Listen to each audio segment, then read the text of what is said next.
Looking at the Eastern Conference, New York Knicks, Philadelphia 76ers, this is the best series of the playoffs so far, in my opinion.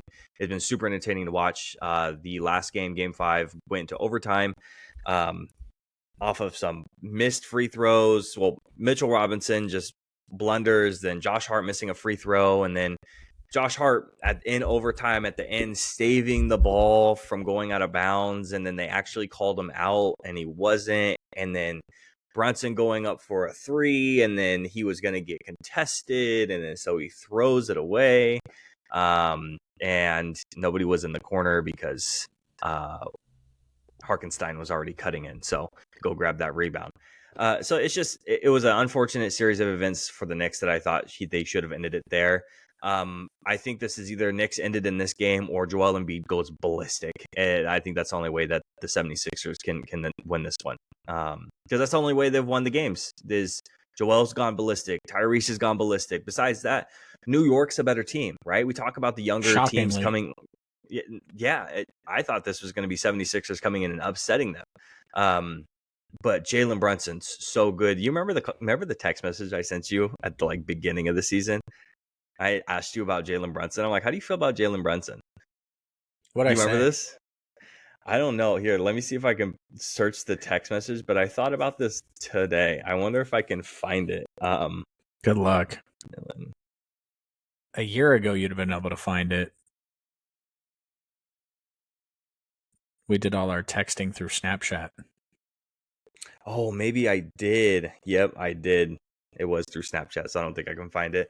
Yeah, I don't remember. I remember it was like, oh, he's a solid young guy who has some potential, and then he's blew up to be uber talented this year. So, huge question marks, not of maybe the losers of the series of the 76ers, because I think they're going to hang their hat. Obviously, Joel Embiid probably should have won MVP if he's healthy. Bam, hang the hat. Tyrese Maxey is incredibly talented and a great second option. Hang your hat. It's a talented 76ers team with good pieces around them. So they were on track for 60 plus wins this year with Joel healthy. So they're going to be fine. There's nothing really entertaining to talk about the 76ers if they lose. But the Knicks, even if they win, they're an entertaining conversation, right? Because Julius Randle is he's going to be up for contract, and we got a couple other guys that are going to be needed to sign as well. And you're looking at the team now and you're going, we don't exactly need him at this point. OG Anunoby has a player option. Alec Burks is unrestricted. Isaiah Harkenstein is unrestricted. And those are going to be your significant players. So there's a lot of conversation about Julius moving into next year and if he's even going to be worth it. What? Did you find it? No, I'm scrolling. I was scrolling through all the text messages and I looked down and I was at the point where I was trying to explain to you why that the guard that the Rams signed was terrible last year. Fuck off. What's it called? Yeah, so OG's obviously uber important to this team.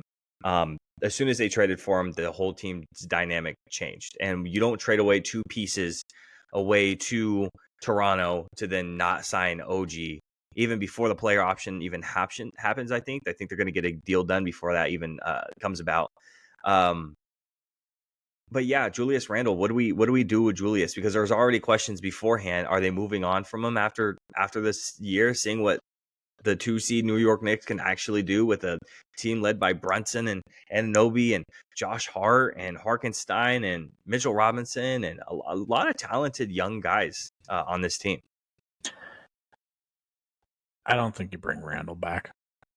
I don't think so either. Not especially with the conversations that have already happened. And if you were wondering about it, then you have solved that by watching the way the team has played without him. Yeah, no, absolutely. Because then you don't even have the conversation with some of these stars. Like, what does a Jimmy Butler list Heat look like? We're watching it now. What does a Julius Randle list Knicks team look without him? And we're watching it now, and we're looking at two polar opposite sides of the spectrum. So, I think we got to wrap up the books on the New York Knicks, Julius Randle, and he's going to go to another team next year.